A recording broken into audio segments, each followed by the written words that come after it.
Glória a Deus. Não tem problema. Não tem problema. Tá tudo certo. Tá tudo certo. Boa noite, queridos. Graça e paz. Amém? Amém mesmo? Amém. Aleluia. Puxa, ontem eu vi, a Thay me mandou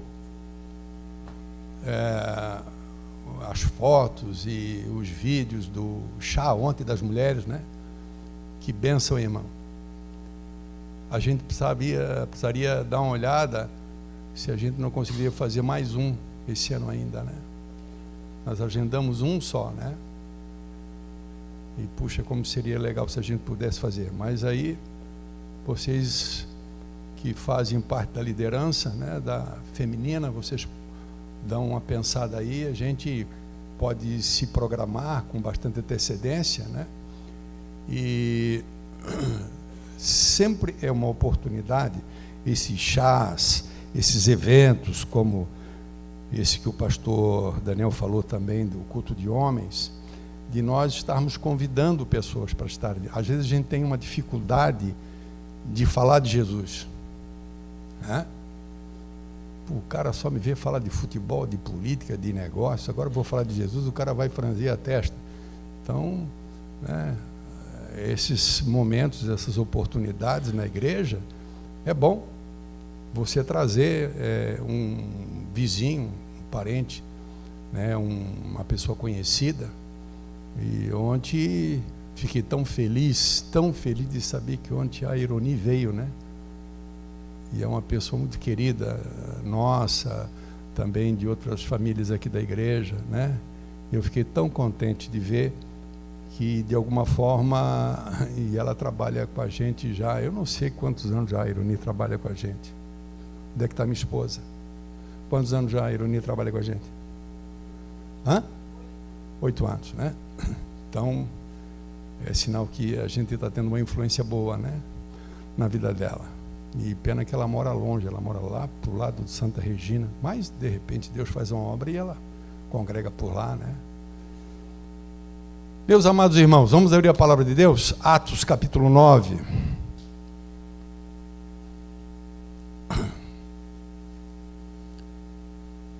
Capítulo 9, versículo de número 20.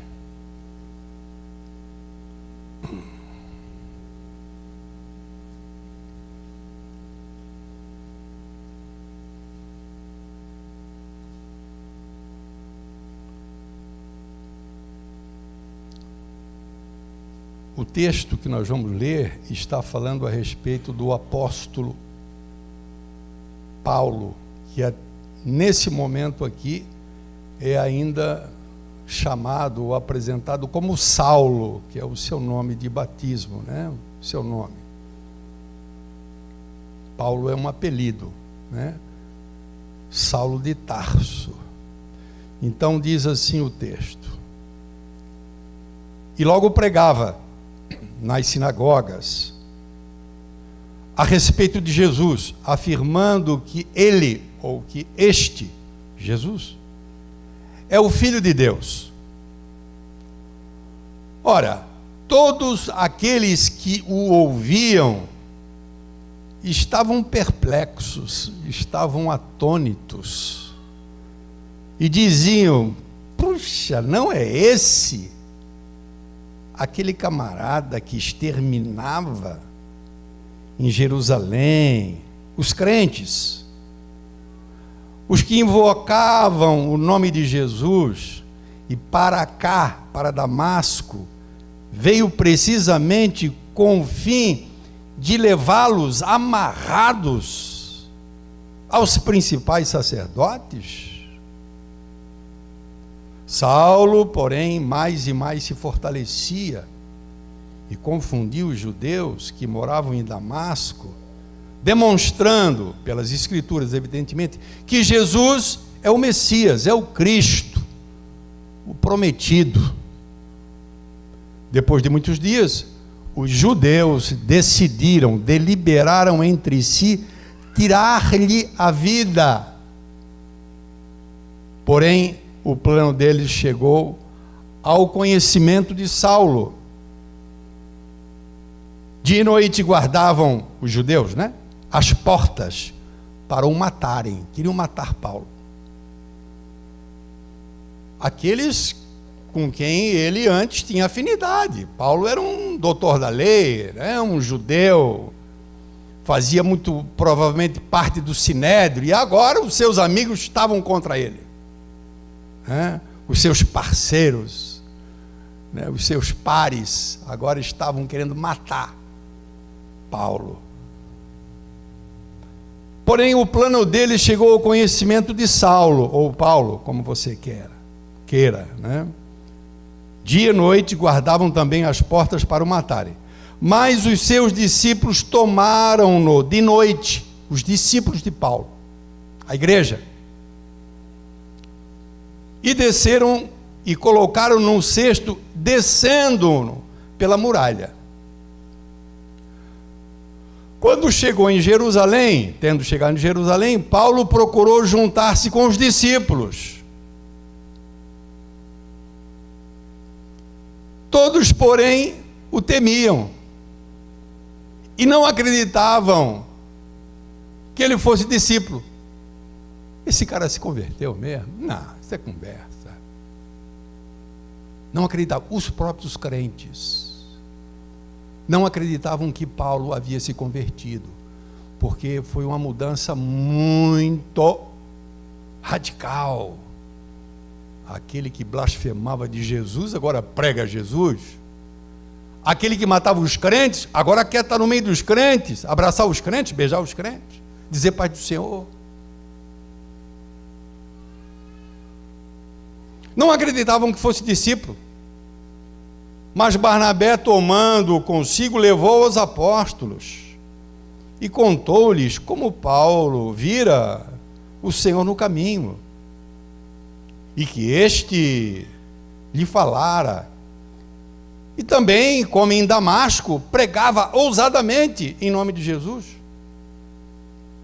Estava com eles em Jerusalém, entrando e saindo, pregando ousadamente em nome do Senhor. Falava e discutia com os helenistas, mas eles procuraram tirar-lhe a vida. Mais uma vez. Tendo, porém, chegado isto ao conhecimento da igreja, dos irmãos, levaram-no até Cesareia, e dali o enviaram para Tarso, até aqui. O que nós podemos tirar desse texto aí? Diz aí, pastor Daniel. Podemos tirar algumas coisas, né? Nós podemos tirar seguramente algumas consequências inevitáveis de quem se converte. Ih, pastor, vem com essa conversa aí, eu sou convertido, mas sabe que eu faço aí? Será que eu sou assim? Não, irmão, é para mim também.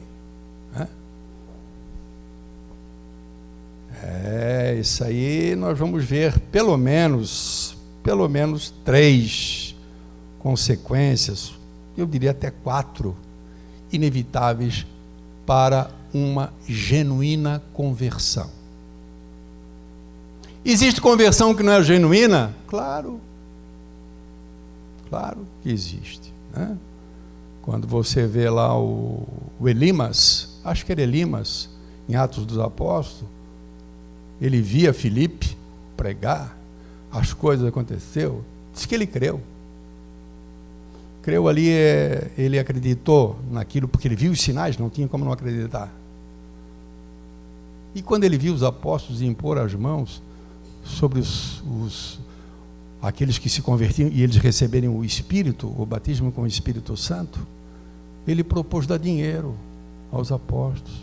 O cara não era convertido coisa nenhuma, meu irmão. E você lê claramente, né? Então, claro que eu vou me referir a uma conversão genuína. Eu não estou dizendo que eu vou falar de pessoas melhores, de pessoas especiais, de pessoas... Não. Eu estou falando de pessoas onde efetivamente Deus operou o novo nascimento.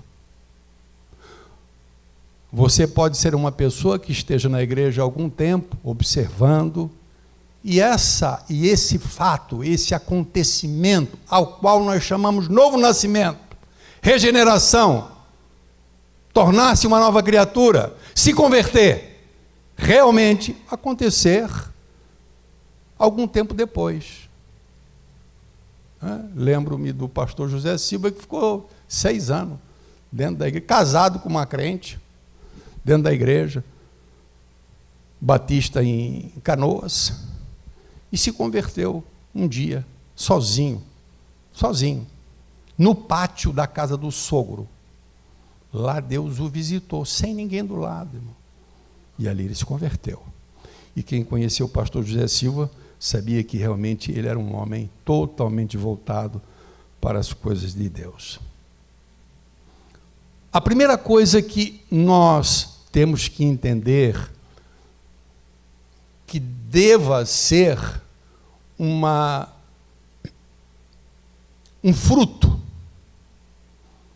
na vida de quem se tornou uma nova criatura, que descobre Jesus. Sabe, eu acho que essa é a melhor maneira para expressar. A gente usa em teologia tanto nome, né? A gente usa regeneração, a gente usa uns nomes complicados. Eu acho que talvez o melhor para a gente entender a profundidade do que é descobrir Jesus, irmão. Você já ouviu falar em Jesus a vida inteira? O Brasil é um país predominantemente cristão, vamos colocar dessa forma. Todos ouvem falar de Jesus. Até em lugares que você não gostaria de entrar, eles falam em Jesus. Mas uma coisa é você descobrir Jesus. E quando você descobre Jesus, irmão, sai de baixo. No começo você fica meio xarope, meio chato, entre aspas, só fala de Jesus. Começa a discutir com as pessoas. Começa a dizer para as pessoas o que ele fez em você. E você quer que as pessoas tenham a experiência que você teve. Por isso, a primeira coisa que acontece quando alguém realmente descobre Jesus é falar de Jesus para outras pessoas. Onde é que tu vê isso aqui, pastor? Olha o versículo 20. Depois de Paulo se converter, Paulo já era um doutor na lei. Claro, ele pregava, ele ensinava, ele já era um doutor da lei, ele conhecia. Quando nós nos convertemos, nós não sabemos bulhufas de Bíblia, mas nós sabemos de uma coisa, que Jesus mudou a nossa vida. Isso nós sabemos. Nós sabemos que nós não tínhamos paz, agora nós temos paz. Nós sabíamos que nós não tínhamos alegria, agora nós temos alegria. Nós sabíamos que o nosso casamento era uma miséria, agora é um casamento. A nossa casa verdadeiramente é um lar. Assim que Paulo se converteu, ele é levado para um determinado lugar, ele chega cego, por causa do fulgor da luz, muito provavelmente afetou a sua vista, 3 dias sem comer em jejum. Ananias, o pastor de Damasco, impõe as mãos sobre ele, ele recobra a vista, ele é batizado, e em seguida diz o versículo 18 do capítulo 9 de Atos, e depois ele, de ter se alimentado, sentiu-se fortalecido e ficou em Damasco alguns dias. Aí diz o versículo 20, o que diz o 20? E logo pregava. E logo falava de Jesus. Ah, mas ele era o apóstolo. Ele era Paulo. Não, irmão. Quando a gente descobre Jesus, a gente quer enfiar a goela abaixo muitas vezes, né? Eu sempre falo, sempre não, já falei umas 2 vezes aqui, eu acho, daquele cangaceiro que se converteu. Mas se converteu, irmão, para valer, de verdade, cangaceirão. E agora, só glória a Deus, aleluia. O homem está, meu Deus do céu, é só benção. E o cangaceirão ainda não era bem discipulado, mas já convertido já. O negócio dele era Jesus. E ele queria que os outros experimentassem. Mas a paixão dele era tamanha, era tão grande, ele queria tanto que as pessoas soubessem de Jesus, descobrissem Jesus como ele, que ele apelou para a peixeira. E disse que o homem botava a peixeira no peito da turma e tinha que aceitar Jesus. E às vezes levava a peixeira no pescoço. E aí, imagina o cara, né? Aceitou Jesus e saiu o cangaceiro, espreme um pouquinho mais, que daqui a pouco ele recebe o batismo com o Espírito Santo.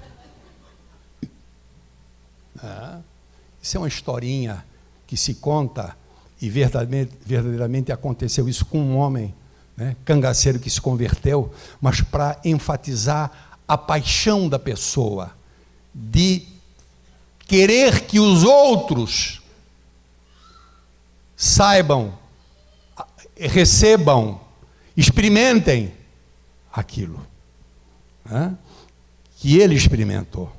Eu vejo isso no apóstolo Paulo. O apóstolo Paulo, ele começa a falar de Jesus. E toda a sua vida e todo o seu ministério, ele sempre diz que ele pregava a Jesus Cristo, e este morto, porque ele falava do Evangelho, e o Evangelho fala de um Cristo que morreu por nós, por isso ele diz Cristo morto, não que ele esteja morto ainda, né? Mas crucificado. Jesus Cristo, ele traz salvação pelo seu sacrifício. Eu não sei se você se lembra do dia da sua conversão, mas eu me lembro do dia da minha conversão, minha esposa estava junto, né? E quando eu me converti, né, o que vinha na minha cabeça era falar para as pessoas de Jesus. E eu falei para os padres também. Minha mãe ficou apavorada, meu pai ficou apavorado. O que aconteceu com esse homem? Esse homem está doido. Eu era um filhinho de papai, né? E pleiba. E agora se converteu. E agora Jesus para lá, Jesus para cá, Jesus para lá, Jesus para cá. O que houve com o nosso filho? Chamaram Padre Bianchini. Padre Bianchini veio falar comigo. Eu disse, não, vou falar com o Padre Bianchini. E acho que eu fui muito insolente com ele. Claro que hoje eu não seria tão duro na minha colocação, mas eu disse para ele que ele deveria pregar a verdade para as pessoas.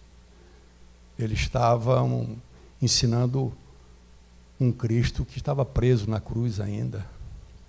Eles estavam falando de um Deus morto. Muitas pessoas têm essa imagem, né? Quando olham, aquela ideia do Jesus tadinho de Jesus, né? Sabe, né? Aquela face, né? Vocês não falam de alguém que salvou, entregou a sua vida para salvar. Padre, Jesus Cristo habita dentro de mim. Eu descobri Jesus Cristo. E ele disse, Fernando, Deus se revelou a ti. Eu disse, não, padre, isso ele quer para todas as pessoas. Olha só a minha petulância. Eu tinha 25, o padre tinha quase 70. Um dos padres mais conhecidos de Santa Catarina. Então eu tinha que falar para todo mundo. Falei para o meu irmão disse, isso é uma farsa. Isso é uma mentira. Isso não pode acontecer com alguém. Porque ele conhecia. Ele sabia quem eu era. Eu sabia das coisas, ele sabia das coisas que eu fazia. O meu proceder como era antes. E agora Jesus para lá, Jesus para cá, essa coisa toda, tal. Né? Hoje, depois de 40 anos, quase 40 anos, ele sabe que não se pode enganar durante 40 anos. Só Jesus pode mudar. E eu falava isso. E eu tive a oportunidade de falar para todos da minha família, para minha mãe, para meu pai, para os meus irmãos. E hoje, depois dessa experiência que eu tenho vivido e tenho passado, então isso se escancarou na minha vida, né? Eu vejo isso no Daniel, no pastor Daniel, e eu fico feliz porque ele também tem esse ímpeto, ele tem esse impulso de falar. Sabe, nós podemos falar de Jesus porque Ele nos mandou falar e de pregar o Evangelho toda a Escritura, ou nós podemos falar para as pessoas porque nós amamos as pessoas e porque nós a vemos com os olhos de Deus, com os olhos de Cristo. Então, quando a gente olha para alguém, por mais promíscua que seja essa pessoa, por mais perdida que esteja, é possível nós olharmos para essas pessoas com os olhos de Cristo e desejarmos que essa pessoa se converta. Por quê? Porque será mais uma na minha coleção? Não. Porque isso faz parte também daquilo que Deus faz em nós. Deus coloca amor pelas pessoas, especialmente pelos perdidos.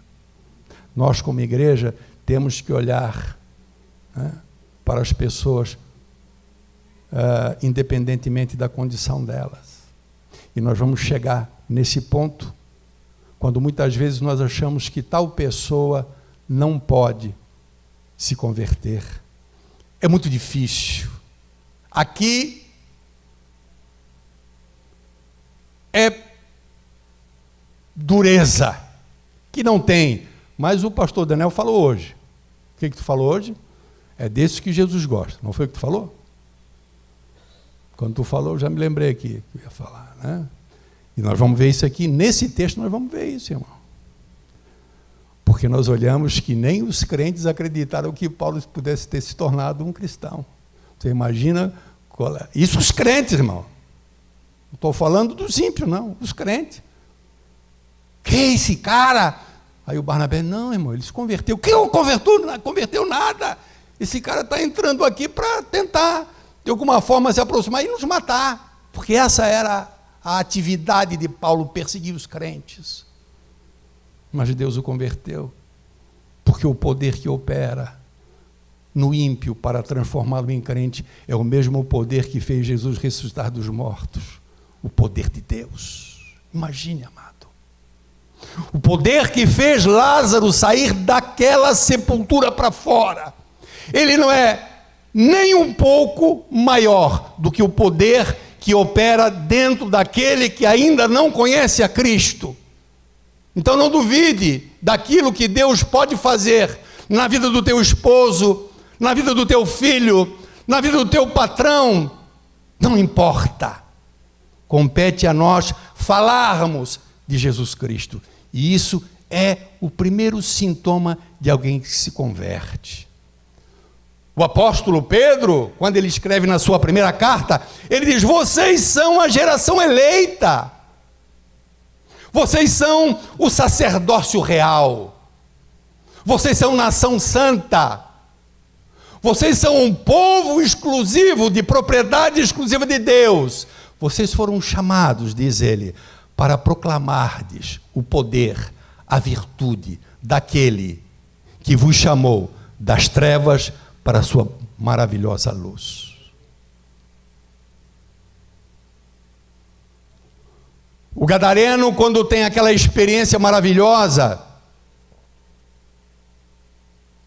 e ele quer ir com Jesus. Um homem miserável, que vagava pelas sepulturas no meio de um cemitério, um homem que se cortava o corpo todo, andava despido, um homem que não tinha um segundo de paz e que andava sem parar, clamando, gritando, e todos tinham medo dele. Amarravam esse homem com correntes, mas se ele despedaçava, Eu não sei como é que funcionava a mente desse homem que estava totalmente tomada pelos demônios, mas eu acho que alguma brechinha ele tinha para saber o que ele estava vivendo.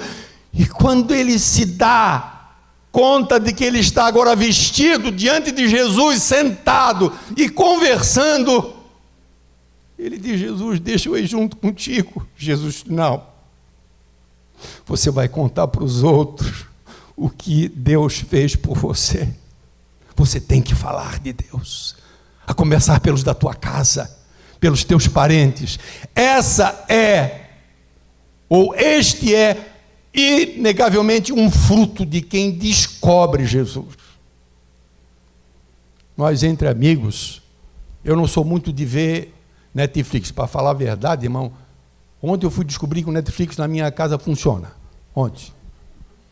Já está lá há alguns anos já. E aí, mas entre amigos, às vezes eu vejo, né? Fulano, tu já viste aquele filme que está passando agora na Netflix? Rapaz, eu vi, que filmaço. Tens que ver, rapaz. Não é assim? Porque a gente fala para os amigos. Um filme bom. É verdade, irmão. Alguma coisa que você descobre e você fala para as pessoas. Ei, saiu agora o celular tal. Cara, é uma maravilha. Por que tu não compra? Eu fiquei maravilhado.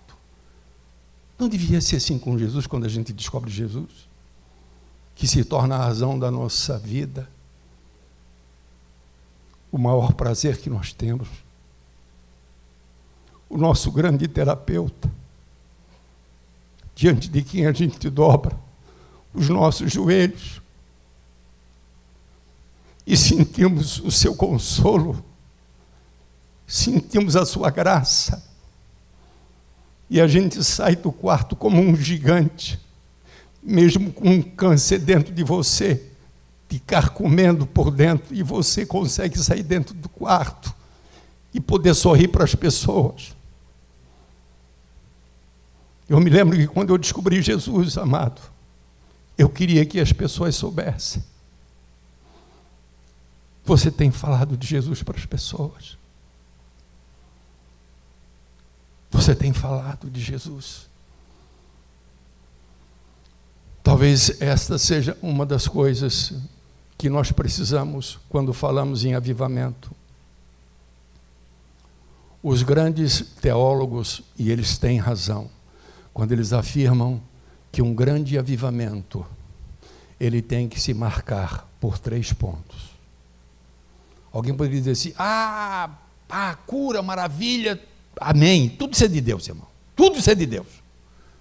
Mas o verdadeiro avivamento, ele traz para os crentes arrependimento, renovo para os crentes, traz salvação para os perdidos, e para ambos um desejo imenso de falar e pregar o Evangelho, falar de Jesus. Paulo, ele começa a pregar porque ele é um teólogo, porque ele é um doutor na lei. E alguém diz: poxa, quando eu for um doutor na lei, quando eu for um cara que sei tudo de Bíblia. Não, irmão. Nós vamos sair falando daquilo que Deus fez por nós, como o gadareno. O que o gadareno conhecia? De lei, de profeta. O que ele conhecia?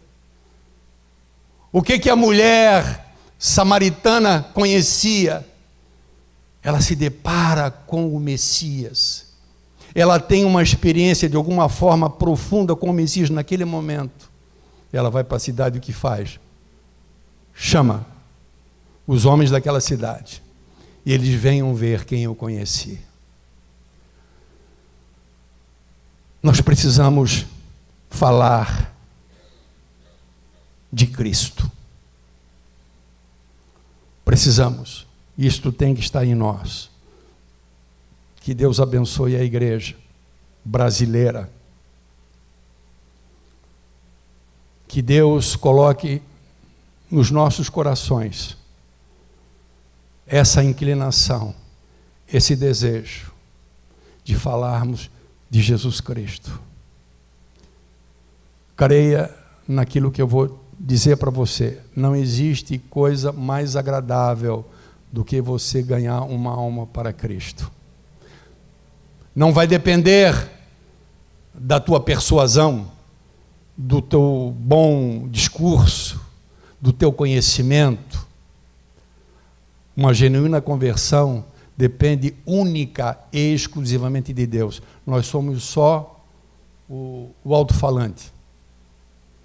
Nós só anunciamos, né? Nós só falamos. O segundo ponto, e eu vou poder falar disso novamente, no que eu falei agora, sobre a questão de nós simplesmente anunciarmos, sem nos preocuparmos o que vai suceder. Porque isso quem vai fazer é Deus. O segundo ponto é a polêmica, né? Então, o primeiro ponto é falar de Cristo. O segundo é que a genuína conversão, ela traz polêmica. Por quê? Olha só o que diz o versículo 21, amado. Eita, tempinho bom. 21. Ora, todos os que ouviam estavam perplexos, estavam atônitos, e diziam: o quê? Não é esse aí, aquele que matava os crentes de Jerusalém? Aqueles que invocavam o nome de Jesus? E agora veio aqui para Damasco, justamente com esse propósito? Esse cara se converteu? Pode alguém como ele se converter? Um camarada que blasfemava do nome de Jesus está pregando Jesus agora? Falando sobre Jesus? Pode isso? Bom, isso quem está dizendo é o que estava ouvindo lá, não sei quem que estava ouvindo ele, né? Mas quando ele chega em Jerusalém e ele vai se reunir com os crentes dizem: não, não pode.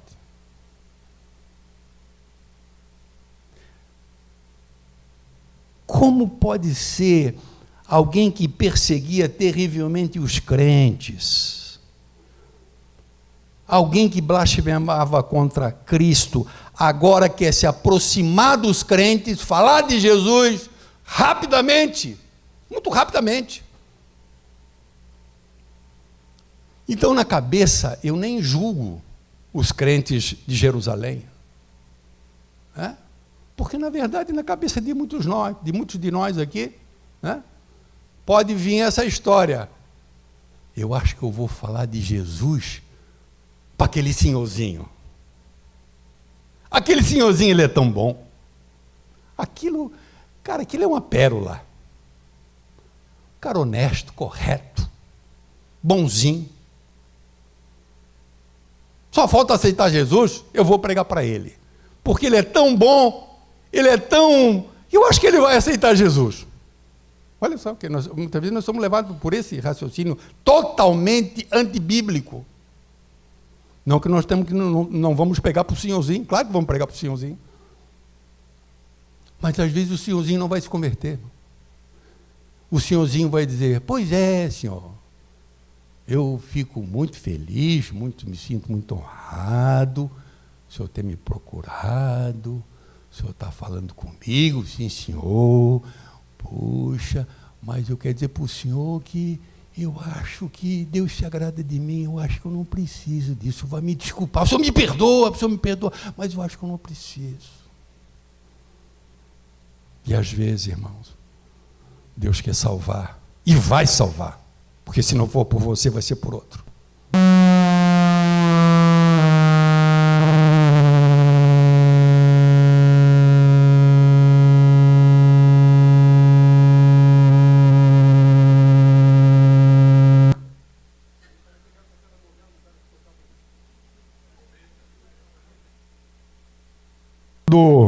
A corneta do Shift Boy, né? Pô, pô, pô.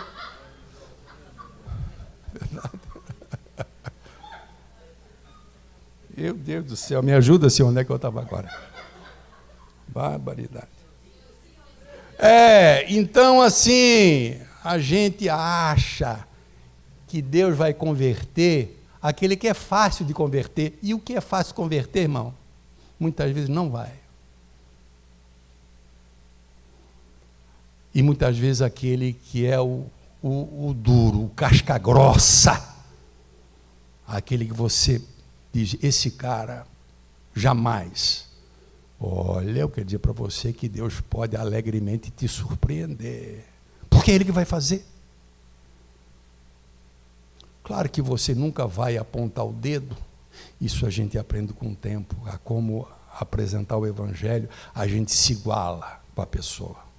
A gente diz, porque a gente diz assim, olha, Jesus te ama. É verdade? É verdade.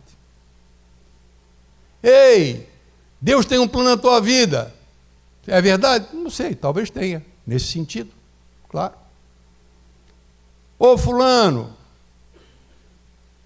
Deus pode te abençoar, hein? Deus pode, busca Deus, tu está passando essa luta, Deus pode te abençoar, Deus pode responder a tua oração. É verdade, mas não estamos falando nada do Evangelho ainda. Mas quando eu digo, olha, cara, Jesus morreu por causa dos meus pecados, mas Ele morreu também por causa dos teus, nós somos pecadores. E o cara olha para ti, tu és um pastor, ou tu és um crente, e o cara vai, o cara, né? Então a gente não pode, muitas vezes, fazer com que a pessoa se sente o pior, mas mostrar a ele que aquilo que Jesus fez por você, na mesma condição dele, quer fazer por ele. Né? Trazer salvação a ele, que morreu na cruz para justamente que ele alcançasse o perdão da parte de Deus e a salvação para a vida eterna. Falar de Jesus. É necessário que a gente fale de Jesus. Mas a polêmica, né, ela nos leva muitas vezes a isso, né? A gente duvidar, né? Puta, mas aquele cara lá, né? E aí, às vezes, você também pensa assim, né? Você tem lá uns 4, 5 amigos, 6 amigos, 8 amigos que não são crentes, você tem uma relação com eles, social, né? E diz assim, puxa, se eu falar de Jesus, os caras não vão mais querer me ver. Se eu falar de Jesus, os caras vão me chamar de chato. Aí nós não vamos ter mais esses amigos, vamos perder esses amigos. Bom, se você perder os amigos por causa de Jesus, nós vamos chegar no outro ponto, né? Que é justamente a rejeição, que é também uma consequência inevitável em algum momento de alguém que se converte. Tá? Se você realmente se converter, eu não vou dizer que será por todos, mas alguém vai, de alguma maneira, se colocar contra você, numa atitude de crítica, de deboche, de ironia, e dependendo do caso, até perseguição mesmo, como vive atualmente os nossos irmãos em muitos países espalhados por causa dos tipos de governo e até da religião que predomina nesses países. Né? A conversão é polêmica e isso nos traz duas perguntas, dois questionamentos. Você acha que o teu filho não tem jeito? Você acha que o teu marido não tem jeito? Você perdeu a esperança de que Deus converta aquela pessoa, porque aquela pessoa, ela é uma pessoa que não tem como mudar, é muito ruim, ela é muito má, né? Ela é muito pecadora, aquilo está até o pescoço. Não tem, amado. Nós não podemos duvidar desse poder que eu falei há pouco. Paulo, para que a gente possa entender e mensurar o poder que opera em nós, ele diz que o poder que opera é em nós, que é o poder que opera no ímpio quando se converte. É o mesmo poder que fez ressurgir dos mortos Jesus Cristo. É o poder da ressurreição. Esse poder de trazer da morte para a vida é o poder que traz o ímpio da morte para a vida. É poder, irmãos. Não é lavagem cerebral, não é capacidade de oratória, não é capacidade de persuasão, não, é poder de Deus. O Evangelho é o poder de Deus.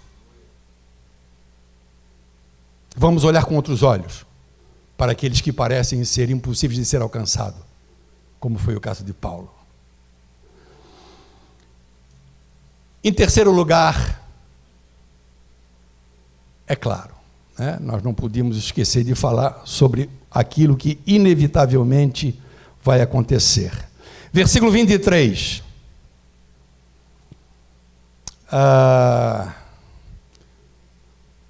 Decorridos muitos dias, os judeus deliberaram entre si tirar-lhe a vida. Aqui os judeus, entendam, são aqueles de Jerusalém, né? Aquele povo da religião de Moisés, da lei, os judeus, né? Aquele pessoal que você vê às vezes com aquelas roupas, né? Aquele jeito, né? Os judeus, né? E Paulo era um judeu, Paulo era um doutor da lei, o cara era hebreus dos hebreus, ele era o cara, amigo de toda essa galera, amigos, né? E agora aqueles que estavam com ele, justamente aqueles, agora resolvem tirar a vida dele. Eu não sei se você já teve experiência, eu sei aqui dentro tem pessoas que tiveram essa experiência, né? De que quando se converteram, né, alguns amigos compreenderam a tua decisão, mas muitos ou alguns não entenderam e passaram até te criticar, te rejeitaram, começaram a falar coisas de você. Então nós não podemos esquecer que isso faz parte da vida do crente. No versículo 29, diz que ele falava e discutia agora lá em Jerusalém com os helenistas, mas eles procuraram tirar-lhe a vida. A vida de Paulo em seu ministério é marcada por perseguição, né? E a perseguição ou a rejeição é uma realidade que fatalmente vai acontecer na vida de uma pessoa que se torna uma nova criatura. No Evangelho de Mateus, no capítulo 10, versículo 34, a Bíblia diz assim: não penseis, palavra de Jesus Cristo, quase levei o copo no chão de novo.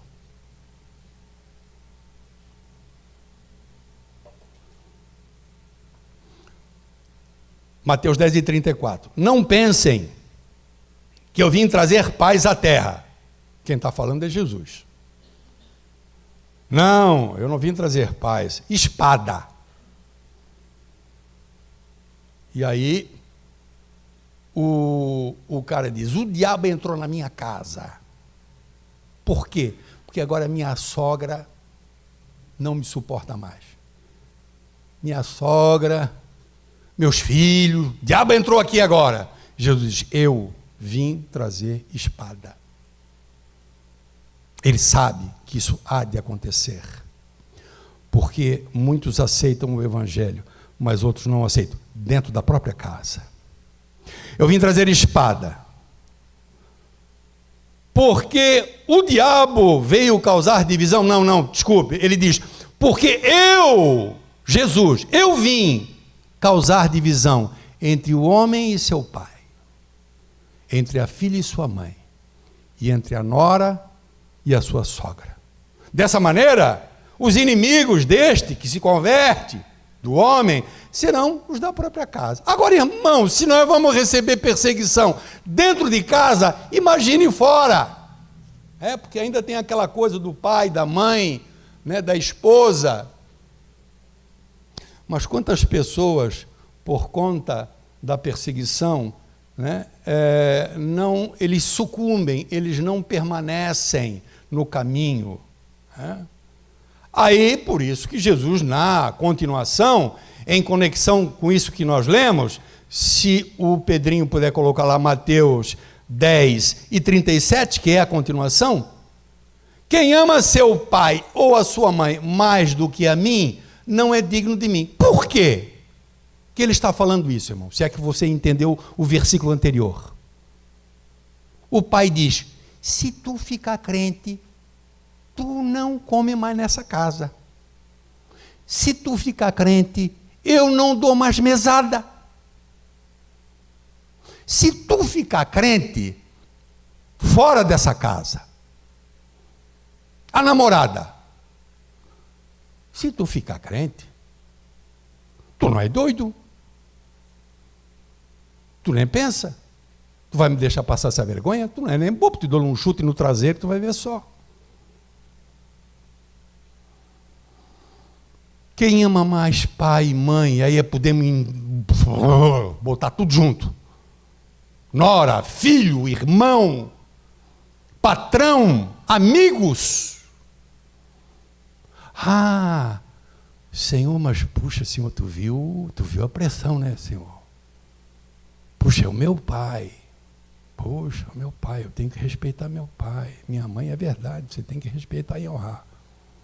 Mas nunca colocá-los acima de Cristo.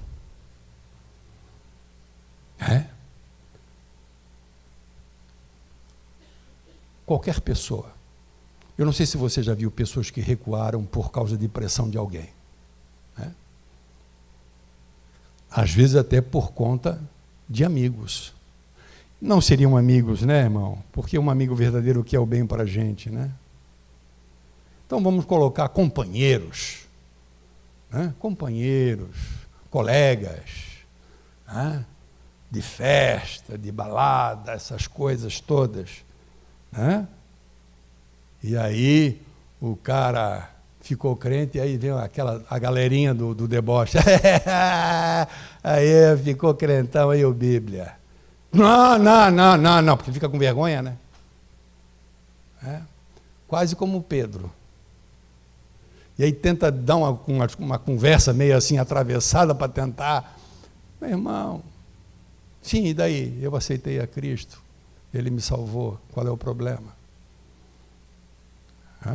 Então, a rejeição é algo que acontece. Sabe, irmão, me perdoe, eu não sei se você está nessa, eu não vou falar nível, mas se você está nesse tipo de alguém que não pensa mais como você pensava. Ou seja, você não pensa mais como eles pensam. Os teus amigos, os teus colegas, os teus pais, as pessoas que estavam ao seu redor, você pensa diferente agora. Você já não age como eles. Né? Você age diferente, você já não vive como eles, você já não fala mais como eles.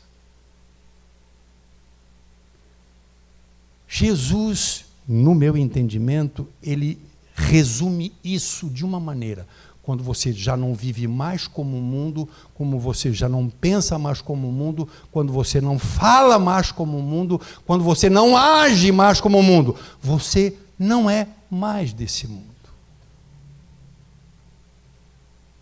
Não é só uma questão de um título, de agora nós somos cidadãos dos céus, que é verdade, somos.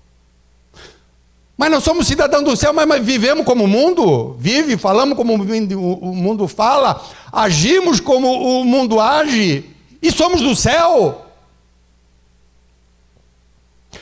O fato disso não mais acontecer em nossa vida, provavelmente, muito provavelmente, certamente, vai fazer com que as pessoas, aí o santarrão, aí agora é o crentão, sabe? Tinha um irmãozinho, muitos anos atrás, e o irmão Moisés, que era pai daquele contrabaixista do Evangelho Pleno, como era o nome dele? O seu Moisés. O Martinho, pai do Martinho. Martinho era um grande amigão, nosso irmão em Cristo, homem de Deus. E o pai dele se converteu. Irmão, Moisés se converteu e foi aquela benção. O homem só queria falar de Jesus, essa coisa toda, tal. E ele estava, eu não sei onde é que foi, que ele foi, num desses resorts, né? E aí ele já chegou falando de Jesus, irmão, lá na piscina, lá, e falando de Jesus, e a turma já torcendo o nariz. Tá? Aí tinha um chuveirão, não tem aquele chuveiro grande, para a turma na piscina, né? Chuveirão de 1 metro de circunferência, e aí tava lá, tinha uns 4 debaixo do chuveiro, né? E ele dizia, o pessoal já não suportava mais dele falar de Jesus, e ele falava de Jesus mesmo para as pessoas, Mas ele dava uma meio desperto, sabe? Eu não sei se eu posso aprovar tudo dele. O pessoal já conhecia ele, aí ele chegava perto dos caras assim no chuveiro, saía todo mundo, né? O chuveirinho ficava só para ele, né? Porque era rejeitado, irmão, né? Existe uma coisa espiritual, né, envolvido nisso tudo. A gente sabe disso, né? Aquele que é convertido, ele é perseguido, né? E o apóstolo Pedro, quando ele escreve a sua primeira carta, ali no capítulo 4, ele diz assim, 1 Pedro 4, versículo 1, já estamos encerrando, irmão, viu? E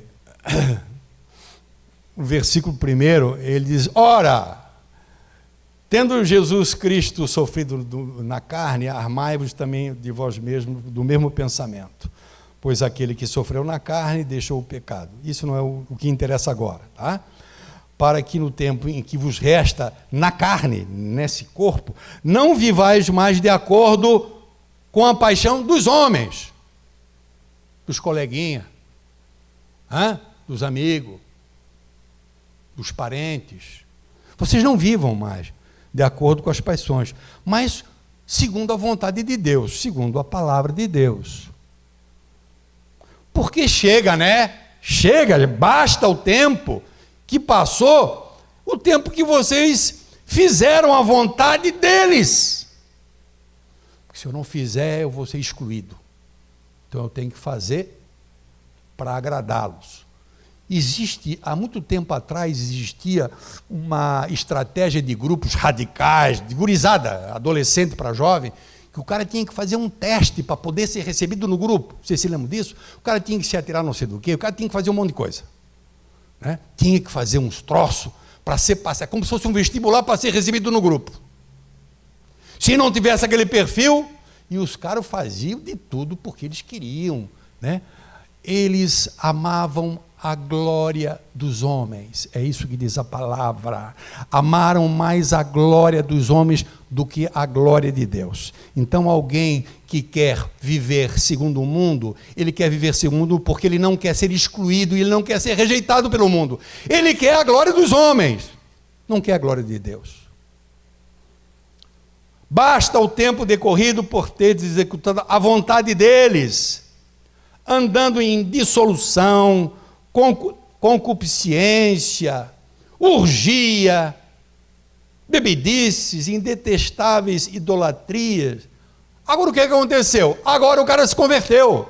Vocês se converteram agora, chegou. E o que vai acontecer? Por isso, pelo fato de vocês terem se convertido, agora difamam vocês, difamando-vos. Estranham agora que vocês não estão com eles, no mesmo excesso de devassidão. E, cara, e agora virou santarrão, agora não está mais no nosso, não faz mais a coisa. Pô, agora a gente conta uma piadinha, o cara não ri mais. Aquelas piadinhas que eu digo, aquelas de cabeluda, né? E aí, claro, você, às vezes, ou você vai dar uma gargalhada daquela bem... Porque tem piadinha de salão que tem que dar para rir, né, mas tem umas piadas que não dá, né, irmão? E aí você faz uma cara meio de paisagem. Você não faz cara feia e nem ri, né? Faz uma cara meio assim, né? Aí já chegam a dizer, cara, por que não risse?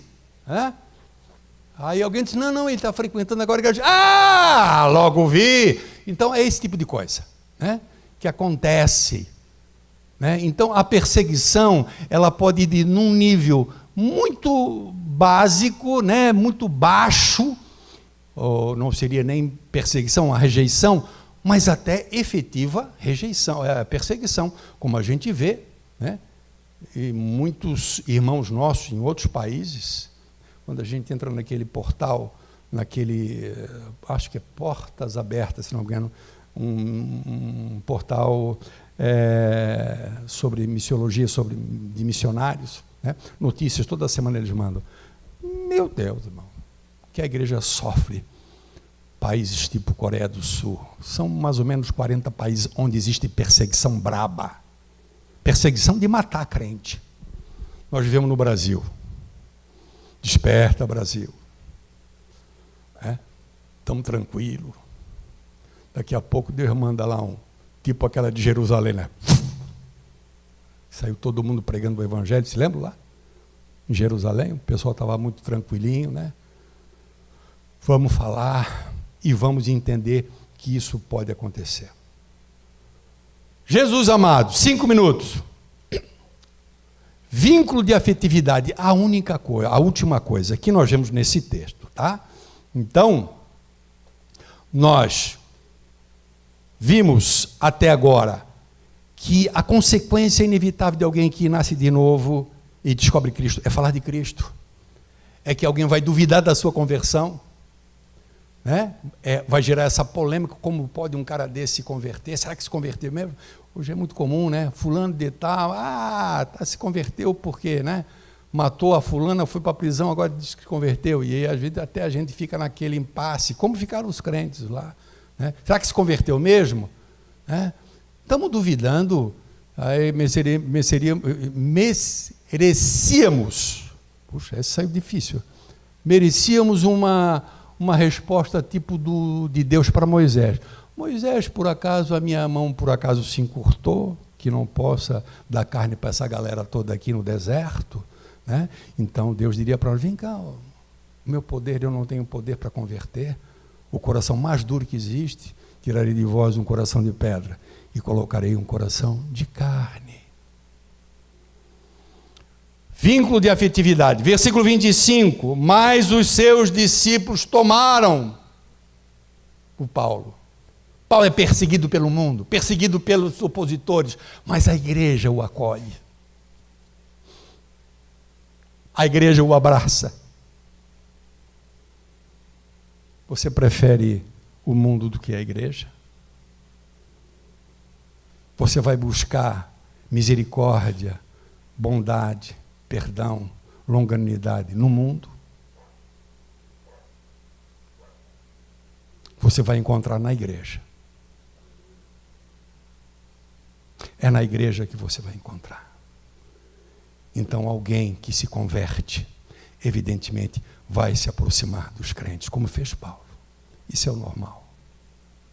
Isso é o normal. Versículo 25, mas os seus discípulos tomaram de noite e, colocando no cesto, desceram pela muralha.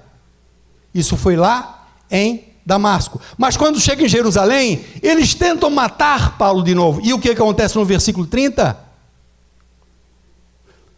Tendo, porém, isto chegado ao conhecimento dos irmãos, levaram-no até Cesareia e dali o enviaram para Tarso. Ou seja, Paulo agora tem o escape, Paulo tem o socorro, Paulo tem o apoio, Paulo tem tudo o que ele precisa depois de Jesus Cristo na igreja. É assim, amado, se nós somos rejeitados no mundo, se eu e você, em algum momento, fomos rejeitados no mundo, certamente nós seremos amados pela igreja. Se eu sou criticado pelos ímpios, eu sou estimulado pelos irmãos. Se eu sou entristecido pelos incrédulos, eu sou alegrado pelos irmãos. A igreja é lugar de misericórdia, é lugar de perdão, é lugar de bondade, de mansidão e de longanimidade. A igreja é lugar de levar a carga uns dos outros, e de chorar com os que choram, e de se alegrar com os que se alegram. Não importa se lá fora eu sou rejeitado, se lá fora eu sou perseguido, se lá fora eu sou ridicularizado, na igreja eu sou amparado. Você tem se sentido amparado na igreja? Eu, quando chego na igreja, irmão, né, o pastor Daniel sabe que eu tenho as minhas limitações por causa da perna, né? Senta, pai, porque chega na quarta-feira aqui, tem uma rodinha aqui, nós fazemos uma roda, né? E eu chego aqui, meu irmão, como eu fico alegre, né, de ver os irmãos. Hoje estava falando lá no tabuleiro, né? Tinha 10 pessoas, 12 pessoas lá, irmão. E eu disse para umas irmãzinhas, né? Minhas queridas irmãs, a Neia, a Mila e a Celira. 2 senhoras, 3 senhorinhas. E eu disse assim, puxa, irmão, como eu me sinto tão feliz de vir aqui, né, e encontrar vocês, o Everton, né, a Janaína, o irmão Afrânio, mas aquelas irmãzinhas assim, tão simplesinhas, né, mas como eu me sinto acolhido, né, como eu me sinto bem. A irmã Celíria sempre diz assim, quando ela chega: ô irmã, como é que você está? Pastor, quando botei o pé na igreja, no pátio da igreja, parece que ficou tudo lá para fora. E ela tem problema com o filho, ela tem problema com o neto, ela tem problema com as pernas dela, ela tem um monte de problema. Mas quando ela chega na igreja, ela abraça os irmãos abraçam ela, né? Ela é perseguida, de certa forma, pelos de casa, né? Eu sei os problemas que ela tem em casa. E alguém diz assim: pastor, eu não tenho encontrado na igreja esse amor, esse apoio, essa paciência. Então, de duas uma: ou você não está se deixando ser alcançado pela igreja e abraçado pela igreja, ou a igreja, nós, igreja, precisamos realmente melhorar nesse sentido, porque a igreja efetivamente deve ser lugar de amparo, de apoio, de estímulo. Essas coisas devem acontecer na vida de um crente. Você ouve falar de alguém que é crente, mas ele não fala de Jesus. Não se vê nenhuma mudança na vida dele, a ponto das pessoas questionarem: como pode? Não pode esse tipo de mudança. Você não tem nenhum problema com todos os teus amigos, todos te aceitam da mesma forma, ninguém estranha nada em você. Você é alguém que não tem prazer de estar na igreja. Gente, alguma coisa não está certa. Eu queria que você se colocasse de pé, em nome de Jesus Cristo.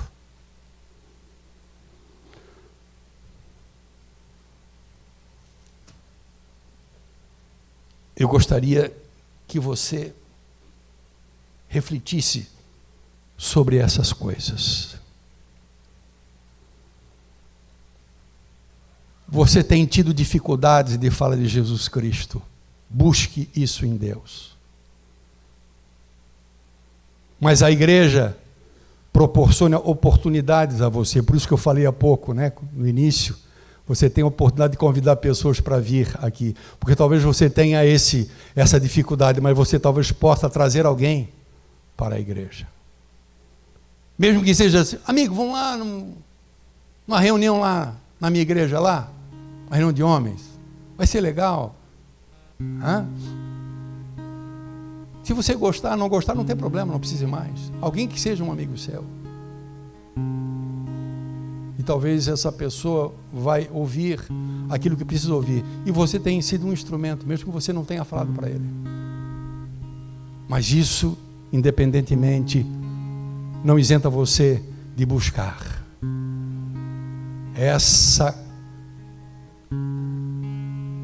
esse prazer de poder falar de Jesus. Eu falo para a igreja, já falei várias vezes, e eu peço sempre perdão para a igreja: a minha alegria maior não é pregar, está aqui na frente, em cima do púlpito, não é. Deus sabe, a Thay sabe que eu falo a verdade. A minha alegria é quando alguém diz para mim: pastor, vamos na casa de fulano. Fazer o quê? Tomar um café? Não, vamos falar de Jesus? Estou pronto. Irmão, e se eu tiver um compromisso mais ou menos, eu desmarco o compromisso. Só se for um compromisso muito sério. Não tem coisa melhor do que falar de Jesus.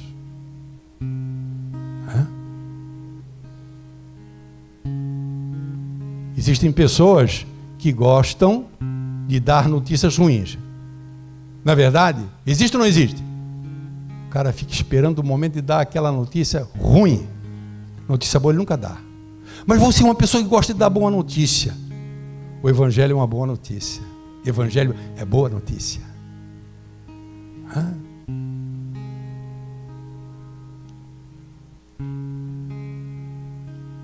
Fecha os teus olhos.